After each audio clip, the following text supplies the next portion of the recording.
ছাত্র জনতার গণ অভ্যুত্থানের মাধ্যমে স্বৈরাচারী শাসকের পতন হয় দেশের মাটি থেকে। ২০২৪ সালের ৫ আগস্ট বিপ্লবী অভ্যুত্থানে ক্ষমতা থেকে পদত্যাগ করে দেশ ছেড়ে যান সাবেক প্রধানমন্ত্রী শেখ হাসিনা।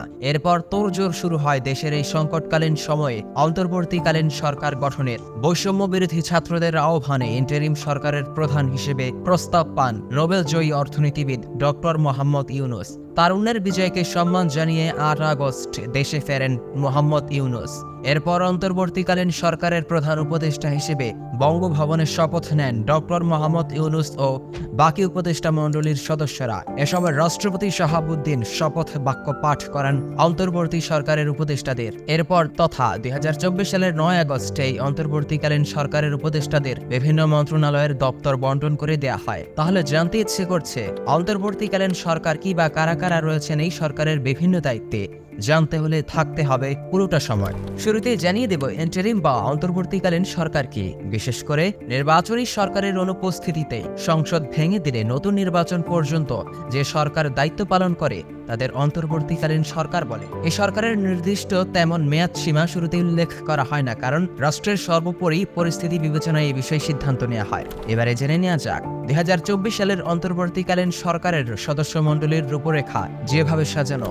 নবীন ও প্রবীণদের নিয়েই এই অন্তর্বর্তীকালীন সরকারের রূপরেখা গঠিত হয়েছে। কেননা দেশ যখন স্বৈরাচারীদের দখলে ছিল তখন তারুণ্য শক্তি গণ অভ্যুত্থানের মাধ্যমে দেশকে দ্বিতীয়বার বিজয় এনে দিয়েছে। তরুণ ছাত্রদের রক্তের বিনিময়ে আমরা পেয়েছি স্বাধীনতা। ডক্টর মোহাম্মদ ইউনূস তরুণদের উদ্দেশ্যে বলেন, দেশটা তোমাদের হাতে, তোমরা তোমাদের মনের মতো করে গড়ো। তোমরা যেভাবে দেশকে স্বাধীন করতে পেরেছ তোমরা তোমাদের মনের মতো করে গড়তেও পারো। তোমাদের দেখে সারা দুনিয়া শিখবে কিভাবে একটা দেশ তরুণ সমাজ নিগ্রহণ করতে পারে, এভাবে তাকে পাল্টে ফেলতে পারে। সর্বশেষ জানবো অন্তর্বর্তীকালীন সরকারের বিভিন্ন মন্ত্রণালয়ে দায়িত্ব পাওয়া উপদেষ্টা মণ্ডলীর নাম।